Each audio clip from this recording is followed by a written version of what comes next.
talking to Newsday there. Newsday on the BBC World Service. We're going to talk about China briefly now, where the coronavirus outbreak started and which has therefore been battling with it the longest. It's had more than 80,000 cases and over 3,000 deaths, but in the last 24 hours, China says it's recorded just one case of local infection, with a further 12 linked to people travelling to the country from overseas.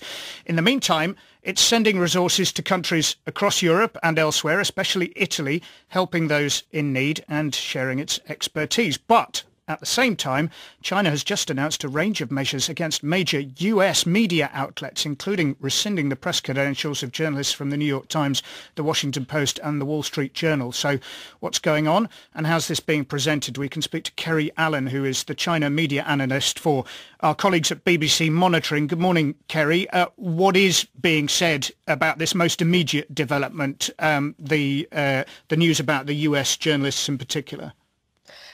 Very much the same as what happened back in February when some journalists were expelled from the Wall Street Journal in China. There's been a lot of anger about the US's role, both in tackling the coronavirus and just its response in terms of helping China while it was going through it earlier back in January.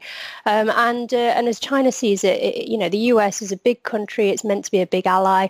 And so it was very angry to hear about Trump's tweet calling this a Chinese virus, because it's a virus that's affecting everyone around the world. And the foreign minister completely condemned this and said that this is just, this is not what we should be hearing right now from the US. We should be hearing cooperation. We should be hearing positive messages about what China's done in trying to tackle this virus. Now, tell me about the way this is being presented at home, the way they're dealing with the coronavirus within China, and how much are they making of the fact domestically that they are trying to help other people like Italy and so on?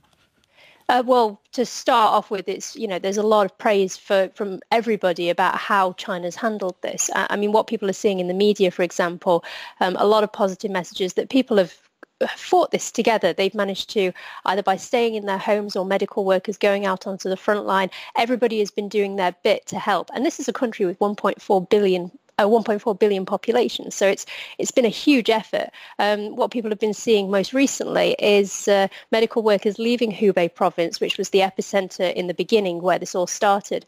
So footage of medical vans actually leaving over the Yangtze Bridge.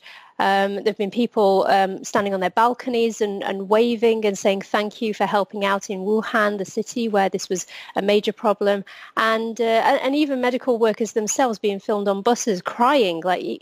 It's very rare to see a middle-aged man in China crying on TV, but it's just being so relieved that it's over and can get back to his family. And are they presenting messages about what's going on in the outside world? How are they doing that briefly? Yeah, so their attention obviously has turned to how this is being handled overseas. So a lot of attention from, looking very much at how China's helping out in countries like Italy and in France now, South Korea and Japan as well. But also a lot of criticism for governments that it sees that are not implementing the same strict responses that China did. Kerry, many thanks indeed. That's Kerry Allen from our colleagues at BBC Monitoring, keeping an eye on what's being said about the coronavirus in China, about what's going on outside the country, but also about how they have dealt with things domestically. And any reaction to that expulsion of US journalists, we'll bring it to you here on the BBC World Service.